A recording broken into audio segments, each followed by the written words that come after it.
ભારતીય મૂળના અમેરિકન અવકાશયાત્રી સુનિતા વિલિયમની ધરતી પર પરત આવવાની આશા વધી છે।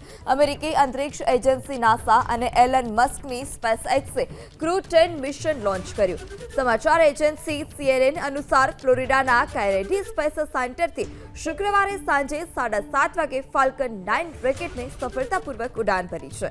આ સાથે જ રોકેટના શીર્ષ પર ક્રૂ 10 કેપ્સ્યુલ સ્થાપિત કરવામાં આવ્યું અને જેમાં 4 સભ્યની ટીમ પણ સવાર હતી। અનુમાન લગાવવામાં આવ્યું છે કે છેલ્લા 9 મહિનાથી ફસાયેલા સુનિતા વિલિયમ્સ અને બુચ વિલ્મોર 19 માર્ચ સુધીમાં આંતરરાષ્ટ્રીય અંતરિક્ષ સ્ટેશન છોડી શકે છે।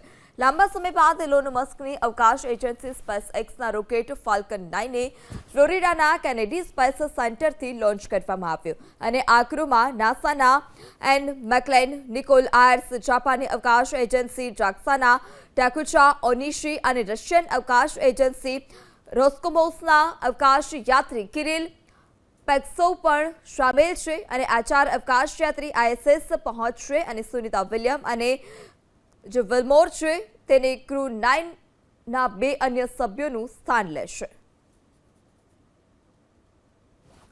આ મિશનને ક્રૂ 10 નામ આપવામાં આવે છે। સુનિતા વિલિયમની વાપસીની જે શક્યતા છે તે વધી છે। 9 મહિનાથી અંતરિક્ષમાં ફસાયેલા છે સુનિતા વિલિયમ અને હવે તેને પાછા લાવવા માટે જે મિશન છે તે હાથ ધરવામાં આવ્યું છે। સ્પેસ એક્સને પાછું લાવવાની જવાબદારી મસ્કની, સુનિતા વિલિયમની પૃથ્વી પર વાપસીની જે શક્યતા છે તે પણ વધી છે। જે 4 અવકાશયાત્રી છે તે પણ સાથે ગયા છે અને હવે પાછા લાવવામાં આવશે।